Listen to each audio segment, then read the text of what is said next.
I initially discovered my wife's infidelity of over 3 months, both physical and emotional, on January 1st of 2026. We have been married for almost 10 years. Have a 7-year-old amazing son, and it dated for a few years prior to that.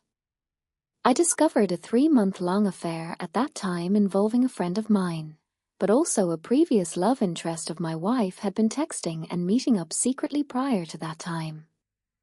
I found evidence of all of this via text messages on January 1st.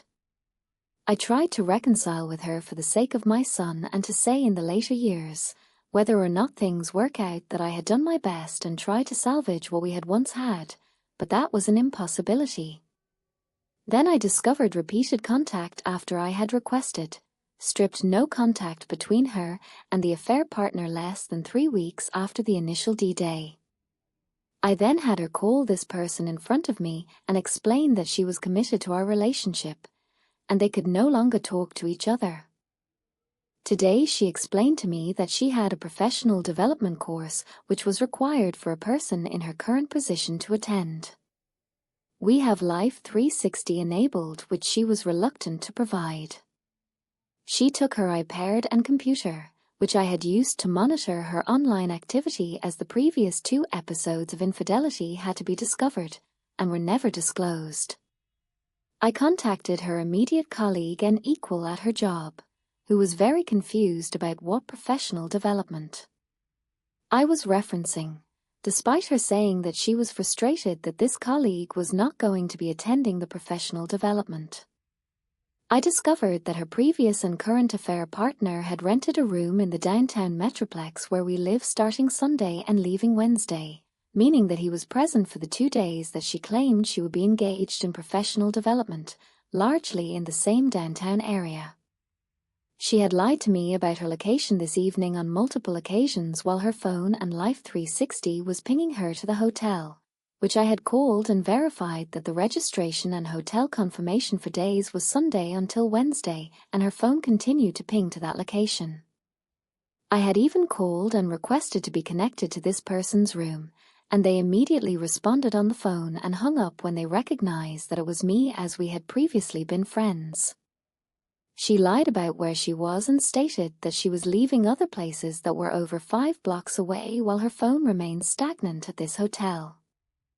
I'm glad that I gave it a chance, but she has repetitively picked this individual over me and our son. I had to console him multiple times this evening as to why Mom was not home.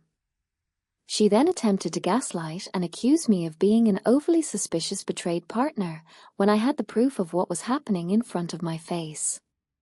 Her locations from today include Carndo's in the downtown area, a Greek restaurant, an upscale bar, and the hotel where her affair partner had reserved her room.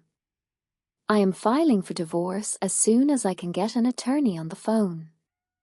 I am frustrated that I did not trust my gut earlier, but I wanted to believe this person who has been the one true love of my adult life and the mother of my child.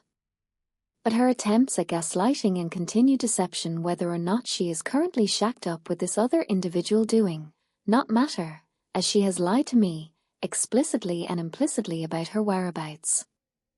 And additionally, hurtful part of this is that this morning she spent an incredible amount of time shaving herself head to toe, and the naive part of me thought that that meant something was going to come of that for us, but then to discover that she parked a block away from the hotel and then it's been over 2 hours there while lying to me about it show that she has no interest in my feelings or my needs.